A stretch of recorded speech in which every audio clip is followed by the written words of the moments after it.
So now I'm going to show you how to use our wire grip. So here I have the middle L grip. The way it's designed, you have a long lever here and you open it by pushing it inside the wire grip. And it's spring loaded, so it will close automatically.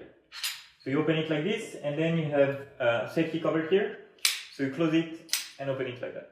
The safety cover is here to prevent the wire grip from falling down the cable. So I will show you on a cable. So here we have a covered conductor. So you place your wire grip like this, and you close the safety cover. And then here I have a Nagaki web strap puller. You place the hook here, and you will use the puller to pull the cable. And then to remove it, so you take off the hook, you take the safety cover up, and you remove the wire.